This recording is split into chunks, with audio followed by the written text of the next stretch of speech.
Voilà les amis. Allez, une petite vidéo rapidos des tomates en serre. On m'a demandé de savoir où c'en était suite à ma dernière vidéo avec le top 3 des premières tomates. Donc voilà, donc là on est je crois 2 semaines après. Et ben honnêtement ça pousse à une vitesse de malade. Là vous allez voir les premiers plans là, toute la rangée des premiers plans là, la plus haute.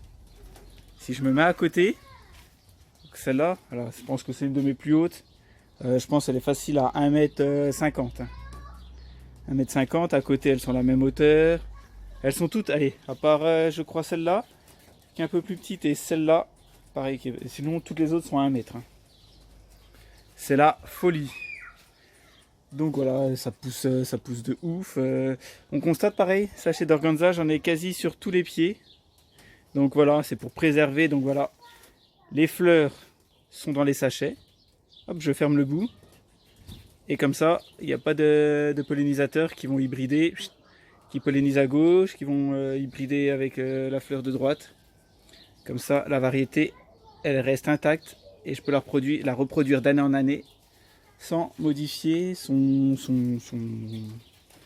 sais pas si on dit son ADN, mais bon, elle reste pure en fait. La variété reste telle qu'elle. Donc voilà, il y en a quasi sur tous les plans. Non, tiens, celle-là, je vois que c'est pas encore fait. Ouais, les deux petites, c'est pas encore fait, mais même si j'ai des fleurs. Donc voilà, faut surveiller. Par exemple, il n'y a pas encore. Est-ce que je peux vous prendre un exemple à quel moment faut en mettre? Voilà, faut surveiller. On va dire que là, vous voyez, là j'ai un beau bouquet. Là, vous voyez, c'est pas encore ouvert. Là, faut mettre le sachet maintenant, avant que la fleur s'ouvre et que les pollinisateurs viennent hybrider les fleurs. Donc là, si par exemple là, vous voyez, j'en ai déjà mis un, on va me dire je pourrais en mettre 2. Parce que si là-dedans, j'ai pas une tomate de beau calibre, il faudrait que j'ai un truc de secours, mais bon. C'est un peu de travail, hein. Comme quand j'en parlais avec Lily. C'est du travail, mine de rien. Donc voilà, je vais en laisser un. Mais donc là, si vous voulez le faire, c'est maintenant, avant que les fleurs s'ouvrent. Prenez un sachet, vous l'enfoncez jusqu'à la tige, vous fermez. Vous attendez que toutes les fleurs se referment. Et une fois que les fleurs, pas ont fané, mais oui, ont fané et se referment, bah, vous pouvez enlever le sachet. Il faudra mettre un repère pour savoir si c'est sur cette branche là qu'il faut préserver les tomates. Et également, bah voilà, hein, qu'est-ce que je peux vous dire? Bah il y a des tomates, je peux vous montrer. Parce que bon, qu'est-ce qui fait plaisir? C'est ça, hein, de voir les beaux bébés arriver. Je pense que voilà, hein, sur quasi tous les pieds. Donc celle-là, je pense que ça sera la plus précoce, hein, celle que je mangerai en premier, la Bloody Butcher.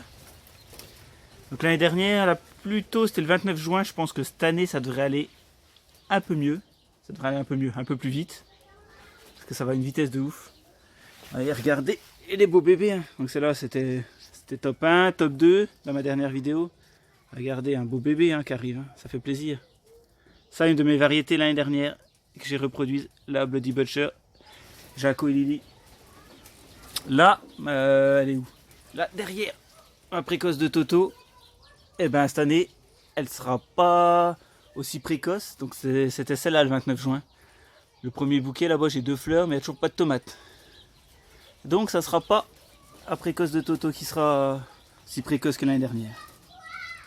Donc voilà, regardez, hein, je ne vais pas toutes vous les faire, mais un bouquet, 2 bouquets, il y a des tomates. Celle-là c'est la plus grande. Celle-là il y a des fleurs partout. Regardez, même un 3e bouquet, il y a déjà une tomate. Celle-là, Olympique Flamme. Donc voilà. Ça y est, on voit des tomates de partout, de partout. Donc voilà sur ce que je peux vous dire sur mes tomates en serre, les amis. Donc voilà, je n'arrose pas. Bah là, je viens juste, parce que j'ai encore des salades entre. J'arrose juste au pied de la salade. Parce que forcément, si les salades j'arrose pas, elles vont monter. Comme celle-ci. Là, avant, souvenez-vous, il y avait ma table avec mes semis. Là, j'ai enlevé la table parce qu'il n'y a plus de semis. Donc là, ça monte en graines. Donc là, j'arrose un peu le temps de les... J'arrose juste le pied de la salade. Et sinon, en serre, j'arrose pas. Hein, je remplis que les oyas. Rappelez-vous, il y en a un là derrière. Il y en a un là. Il y en a un là-bas. Et c'est tout. Et compostage de surface et paillage. Ah, j'ai tondu. On voit de l'herbe un peu partout. Et c'est tout. Voilà comment évoluent les tomates. Donc les amis, je vous laisse là-dessus. Je vous poste, je pense fin de semaine, une vidéo sur les tomates extérieures. On voit le long. Je vous fais un petit tour vite fait du jardin, savoir comment ça évolue, mais bon. Donc voilà, bon bah sur ce, les amis, je vous dis à bientôt.